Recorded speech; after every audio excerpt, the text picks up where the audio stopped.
1 Pedro, capítulo 1, versículo 13. Diz assim, todos acharam? Amém, irmãos? Glória a Deus. Diz assim: portanto,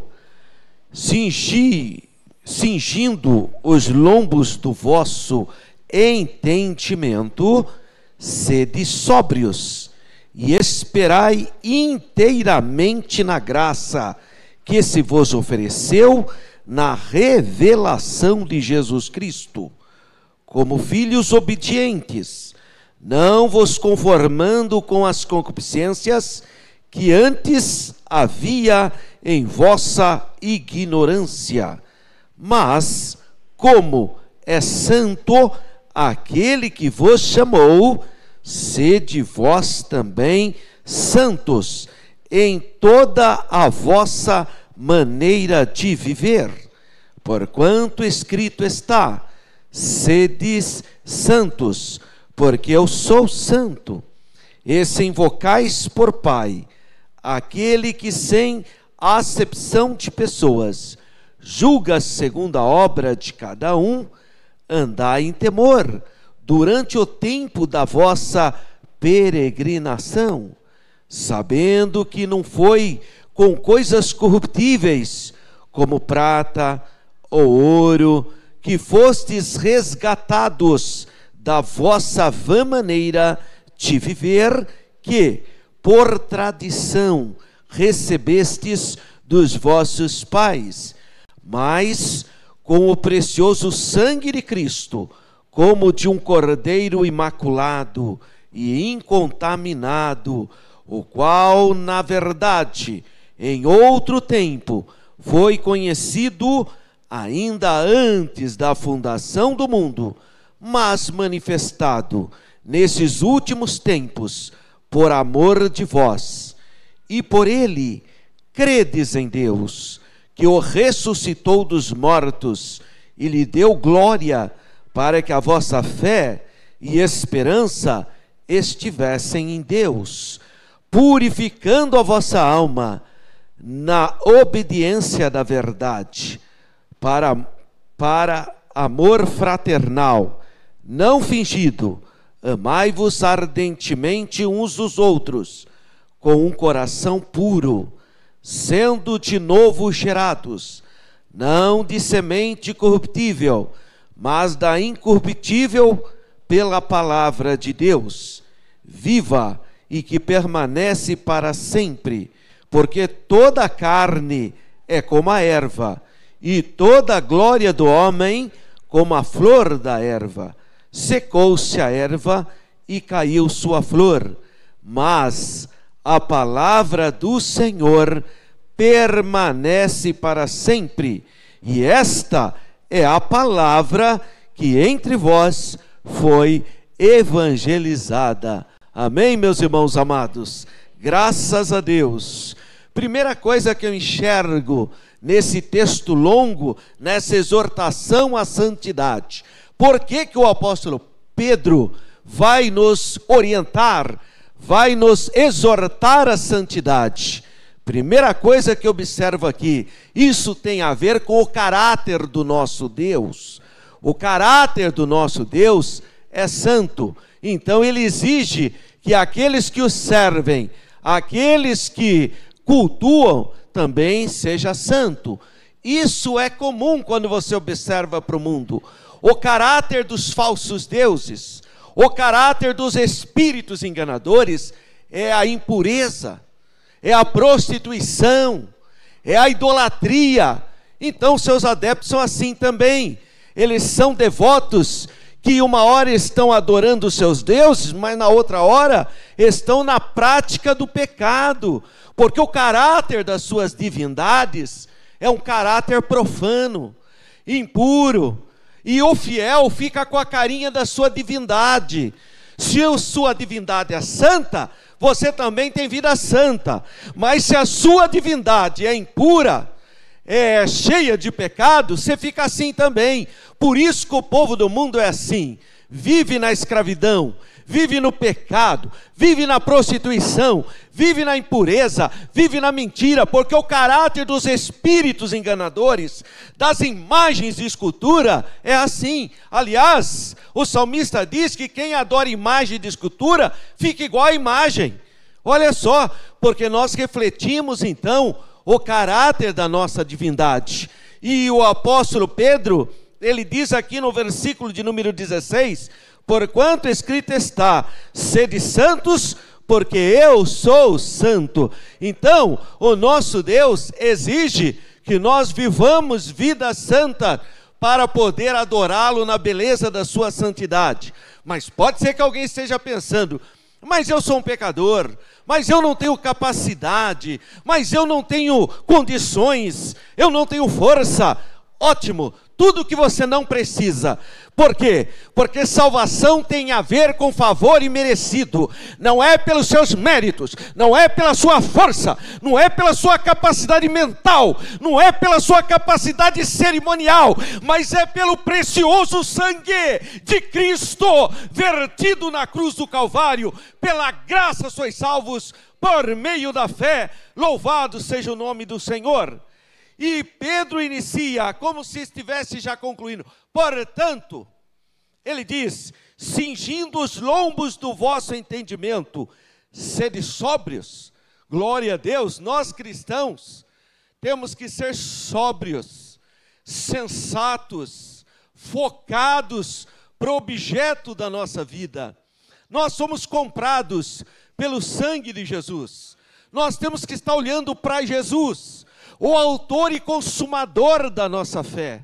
Nós temos que estar com os olhos fitos para o alvo, que é o Senhor Jesus. E Pedro diz, sede sóbrios e esperar inteiramente, na onde? Na graça, na misericórdia. Tem gente que está esperando em uma prática religiosa. Tem gente que se sente seguro mentalmente, porque faz parte de uma denominação. Eu faço parte dessa denominação. E aí acha que essa denominação é a graça, acha que essa denominação é a arca. Estão enganados. Isso é atitude de seita religiosa, que quer controlar a sua mente. Você tem que ser salvo pelos méritos de Jesus no Calvário. Você tem que exercer fé no sacrifício expiatório de Jesus. É o sangue de Jesus. É o sangue do Cordeiro de Deus, é o sacrifício de Jesus que gesta em nós certeza de salvação. Louvado seja o nome do Senhor. Puxa, pastor Alberto, eu pensei que fazendo parte da Assembleia de Deus eu seria salvo. Não, senhor, não, senhora. Mas eu pensei, estava errado.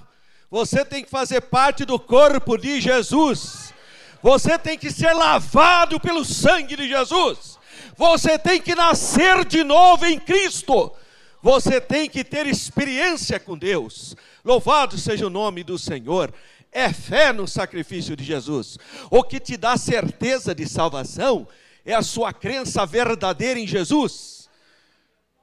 Paulo fala para o carcereiro de Filipos. Hoje de manhã nós tivemos aqui a nossa consagração maravilhosa, abençoada, uma abençoada consagração. E a nossa irmã Jéssica Borges pregou aqui sobre o carcereiro de Filipos. Na verdade, especificamente sobre Paulo, no capítulo 16 de Atos. Mas o que Paulo fala para o carcereiro? Crê no Senhor Jesus Cristo. É a crença. Glória a Deus. Não tinha nem igreja, irmão. Não tinha nenhuma denominação que tem hoje. Sabe, é perturbador ver alguém querer ser salvo por organização religiosa. Isso é perturbador. Aliás, quem faz isso é a seita, porque ela quer controlar a sua vida. São os grupos religiosos espúrios, que quer ter o controle da sua alma. Mas graças a Deus, que nós somos salvos pelos méritos de Jesus. Nós estamos aqui para celebrar a vida, o sacrifício expiatório, porque nós somos salvos pela fé na obra redentora do Calvário. Louvado seja o nome do Senhor. É o que ele fala. Graça, sabe o que é graça? Não é uma denominação, não. Como os que estão enganados pensam por aí. Graça é o Senhor Jesus, o Verbo que se fez carne, a palavra revelada, sabedoria de Deus, mistério de Deus. O Verbo se fez carne. Louvado seja o nome do Senhor. Graça é favor imerecido. Jesus é a graça de Deus. Paulo, escrevendo a Tito, no capítulo 2, versículo 11, ele diz: porque a graça de Deus se há manifestada, trazendo salvação para todos os homens. Louvado seja o nome do Senhor. Paulo fala então para o carcereiro: crê no Senhor Jesus Cristo. Versículo 32, capítulo 16: crê no Senhor Jesus Cristo e serás salvo tu e a tua casa. Louvado seja o nome do Senhor. Salvação é fé no sacrifício de Jesus. Não é só a capacidade de fazer algo, porque tudo isso pode derivar da salvação, mas não para a salvação. Então você coopera com alegria, você abençoa a obra de Deus, você se esforça na causa de Deus, consequência da sua salvação. Por ser salvo, você produz boas obras, mas não para ser salvo. Para ser salvo, você tem que exercer fé no sacrifício expiatório do Calvário. É isso que a palavra de Deus nos declara: como filhos obedientes, não vos conformando com as concupiscências que antes havia em vossa ignorância. Porque muita coisa que a gente faz, quando a gente ainda não nasceu de novo, a gente faz por ignorância, irmão. Eu chamo certas pessoas de sinceramente erradas. Tem, irmão. A pessoa é sincera na sua crença, mas a sinceridade de um indivíduo não torna o certo errado e nem o errado certo. O fato de você ser sincero na sua liturgia, o fato de você ser sincero na sua fé, não torna aquilo certo. Então tem muita gente sincera, mas sinceramente errada. E ele fala aqui que nós caímos nessa fragilidade, quando ele diz aqui para a gente não se conformar com aquelas práticas antigas nossas, aquelas práticas que nós agimos, porque nós éramos ignorantes, porque a luz ainda não havia brilhado em nosso coração e na nossa mente, por isso que nós agíamos daquela maneira.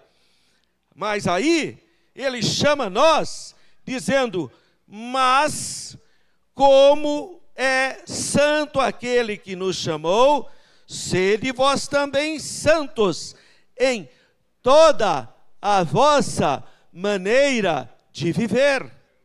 Linguagem santa, atitude santa, relacionamento conjugal santo, relacionamento filial santo, relacionamento doméstico santo, relacionamento congregacional santo, sempre uma postura de santidade. Quem faz isso? A graça de Deus. É a graça de Deus que faz com que eu deseje ser uma pessoa melhor, um pai melhor, um marido melhor, um pastor melhor, um profissional melhor. É a graça de Deus na minha vida, é o poder de Deus operando na minha vida.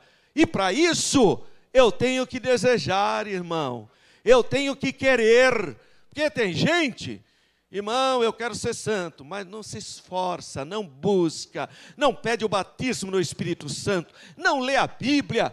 Teve um que falou para minha mãe, a irmã Maria, que é do ciclo de oração, mais de 30 anos, chegou para minha mãe e falou: irmã Maria, ora por mim que eu não sou de orar. Vai. Vê se tem juízo uma pessoa dessa, não sou de orar, como que oração fosse de ser. Não, você tem que prazer de falar com Deus, prazer de entrar no quarto, fechar a porta, abrir o coração e sentir a presença de Deus. É o sacerdócio universal, que Pedro também fala, que todos nós somos sacerdotes. Você, minha irmã, você, meu irmão, é sacerdote. vai orar, vai interceder, peça. A Bíblia diz: pedi, dar-se-vos-á. Se você pedir com fé: Senhor, eu preciso de poder na minha vida, eu quero ser um marido melhor. Você tem que desejar ser um marido melhor, você tem que desejar ser uma esposa melhor. Peça para Deus. A palavra de Deus diz: quem pede sabedoria, Deus dá liberalmente. Mas peça com fé, porque quem pede sem fé é como águas que espumam simplesmente. Tem que exercer fé, tem que desejar. E Deus falou isso para Josué. Foi a palavra que Deus falou para Josué: ô Josué, esforça-te. Talvez Josué tenha pensado: agora que maravilha, Deus vai fazer que nem fez com Moisés, vai mandar fogo, vai mandar uma nuvem, vai. Pois é, Deus falou: ô Josué, esforça-te. Você, primeira questão é você. Eu louvo a Deus porque você está aqui hoje no culto. Porque tem gente que não quer nem vir mais na ceia mais, irmão. Ah, não, irmão, eu vou só uma vez na igreja. Olha que fraqueza mental, que fraqueza espiritual. Não, a Bíblia fala: esforça-te. As pessoas bem-sucedidas, as pessoas que crescem espiritualmente, as pessoas que formam famílias fortes, são pessoas esforçadas, pessoas comprometidas, pessoas focadas. Esforça-te, que eu te ajudarei. Glória a Deus. Aliás, o ajudarei está em terceiro lugar. Primeiro ele fala assim, ó: esforça-te. Primeiro. Segundo, tem bom ânimo. Porque tem gente que esforça, mas não tem alma, irmão. Não tem bom ânimo.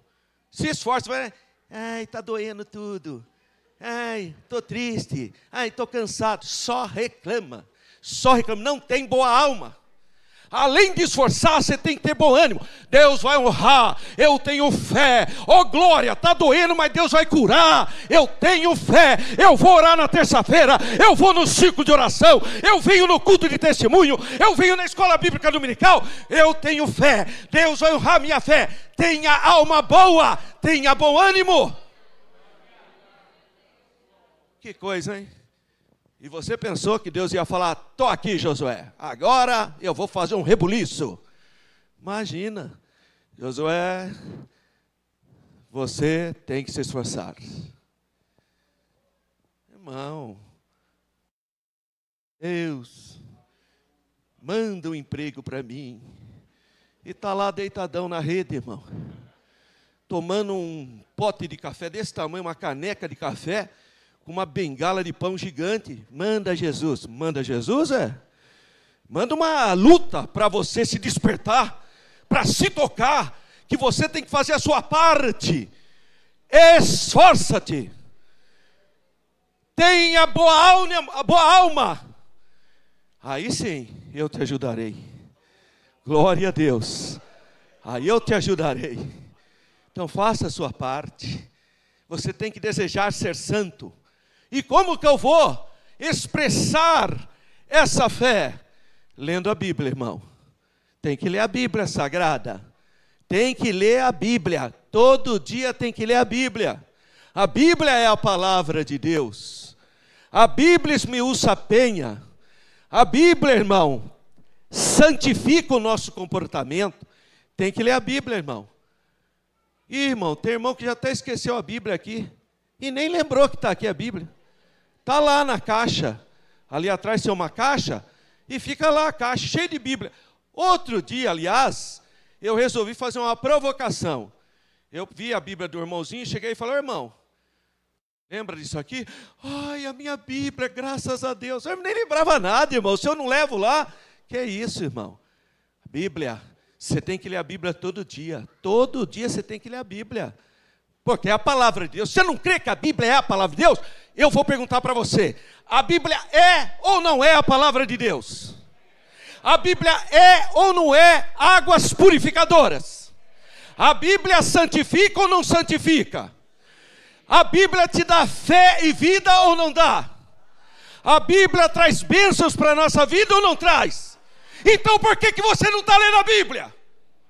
Por que você não está lendo a palavra que santifica, que traz vida, que traz ânimo, que traz força, que traz bênção?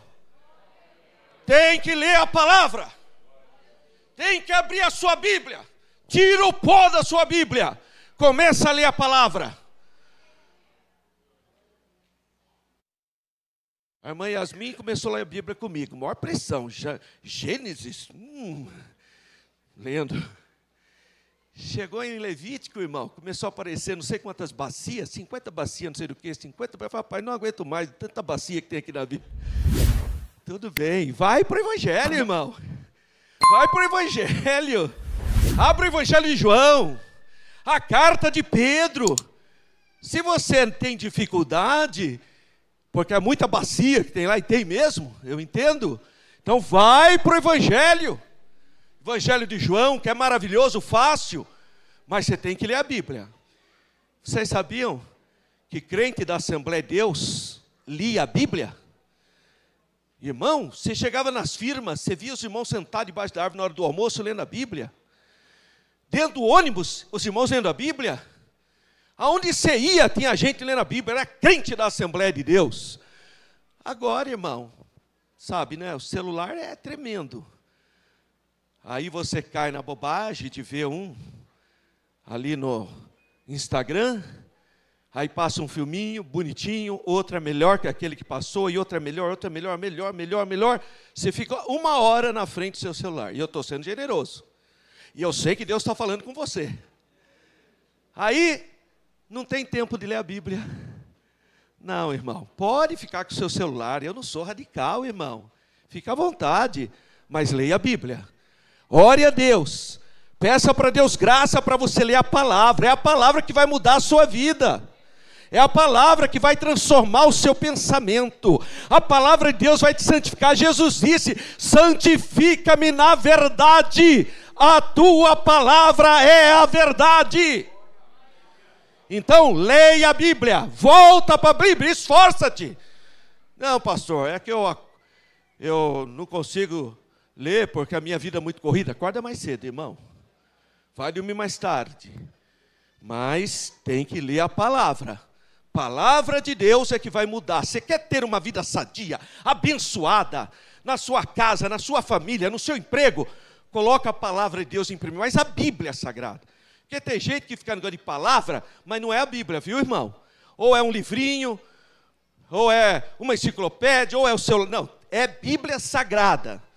Para não haver confusão, é Bíblia sagrada. Não basta ficar simplesmente ouvindo mensagem para baixo e para cima. Você tem que abrir. A vontade de Deus é que você abra a palavra dele, palavra revelada por ele, a palavra santa. Ele preservou a Bíblia para você.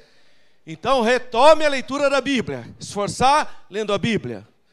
Me esforçar orando. Você precisa orar, irmão. Tem que orar. Orar é falar com Deus. Orar é conversar com Deus. E não precisa de ritual. Muitas pessoas não oram e falam, mas eu tenho que dobrar meu joelho. Não, você pode orar sentado, de pé, deitado. Tem muitas possibilidades. Jonas estava de ponta cabeça dentro do grande peixe, no local fétido, embaixo do mar, lá nas profundezas, e orou. E Deus ouviu, não falou com ele, mas ouviu a oração dele. Deus, ao invés de falar com ele, falou com o peixe. Mas ouviu a oração dele. Então, não importa. O rei Ezequias estava doente, enfermo, deitado. Ele virou-se para a parede e orou. Deus ouviu a oração dele. Então, não importa a sua posição. Você tem que orar. Orar todo o tempo. Esteja orando, pedindo a misericórdia de Deus. Mas como é santo aquele que me chamou, sede santo. Santo significa separados. É esse o significado. Você tem que entender que você foi consagrado a Deus. Um dos atos exteriores da nossa fé é o batismo. O que significa o batismo? O batismo significa sepultamento. Significa profissão pública da fé. Porque a única coisa que purifica você do pecado é o sangue de Jesus, não são as águas batismais. Portanto, o batismo é uma confissão pública de que você se dedicou e vai se dedicar ao Senhor Jesus. Então, você foi consagrado a Ele. Viva nessa plenitude. E diz mais: e se invocais por Pai aquele que sem acepção de pessoas julga segundo a obra de cada um, andai em temor durante o tempo da vossa peregrinação. O tempo que nós estivermos aqui, irmão, precisamos ter temor de Deus, irmãos. Se você não pode abençoar, fica quieto, irmão. Se você não pode bendizer, mas não amaldiçoa ninguém, porque tudo que você plantar, você vai colher. A lei da semeadura é implacável. Então, semeie bênçãos, abençoe as pessoas, seja um canal de bênção, sabendo que não foi com coisas corruptíveis. É isso que eu preciso entender. Olha a bênção de Deus para a sua vida, para a minha vida. Não foi com coisas que se corrompem que nós somos resgatados. Não foi com coisas perecíveis que nós somos resgatados daquele estilo de vida, daquele modus vivendi. Não foi com coisas corruptíveis que eu, vocês todos que estão aqui, você que está me ouvindo pelas mídias sociais, não foi com coisas corruptíveis.